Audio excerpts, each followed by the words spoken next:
So it's a modern narrative game.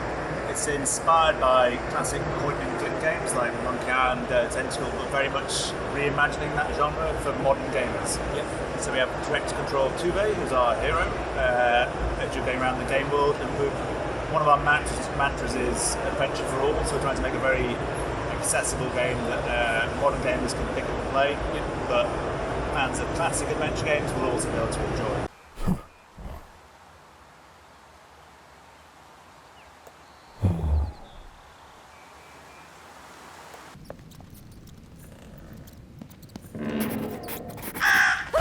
So I guess the art style itself is one of the first things we defined on the project. Our background's in larger studio development, so previously we were art directors at PlayStation. And so when we were starting our indie studio, we knew we wanted to make quite an epic adventure, something that felt like quite a large world to explore. We knew that we were going to have a tiny team. And so the kind of clean graphical art style is a way of us doing that with a small team. It allows us, like you were saying about the forest and things feeling alive and lots of moving foliage and reactive elements like the mushrooms, it allows us to put that attention and motion into the world that makes it feel like a living fairy tale forest, which has been really cool. It's a place you can just potter around and make tracks in the snow and scare mushrooms. Creating that living fairy tale forest was something we really wanted to go to town on.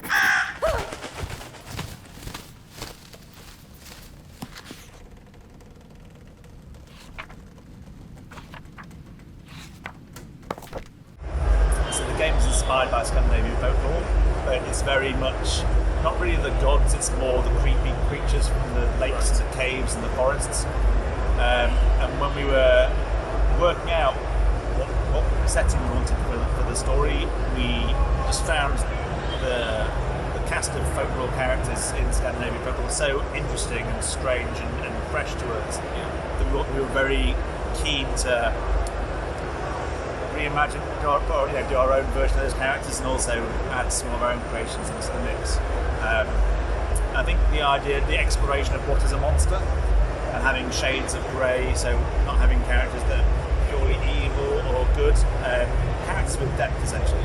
So as you're, unlike other games, as you're going into you're encountering monsters, you're not trying to hack them to pieces or shoot them to smithereens.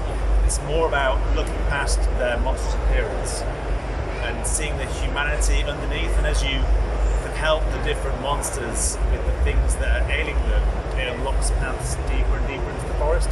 And in today's world, creating a game where it's about looking past appearances and kindness and empathy felt like a really cool thing to do in a game.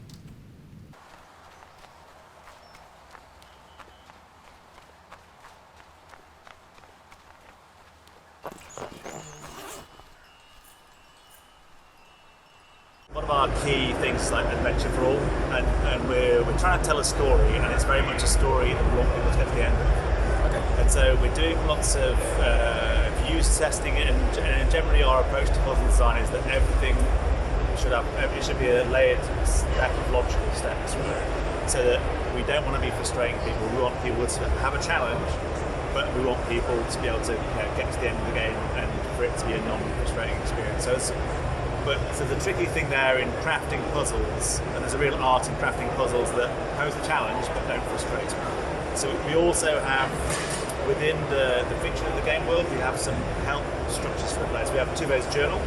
So as the world opens up, Tuve will make a map of where she's going. So as the world gets bigger, the player can easily orientate themselves in the world and find their path back to where they've been.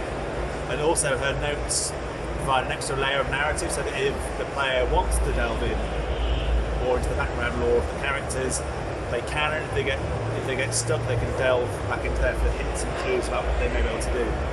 We also have this dynamic help within the game. There's a character at the start of the demo, it's a big tree of eyes. Yes. It's almost like an oracle character, so as you progress through the game can tell like where you're at and whether you're struggling with stuff. And so visiting certain characters, they can impart wisdom to help you, but without shattering the illusion of the game, so very much within the fiction of the game world. So yeah, like adventure-full, frustration-free adventures, like things we're pretty keen on, and putting quite a lot of energy to make sure that just everyone can enjoy it.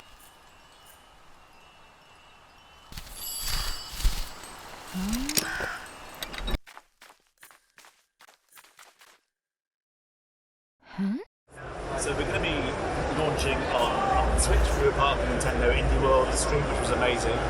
And so Switch and PC.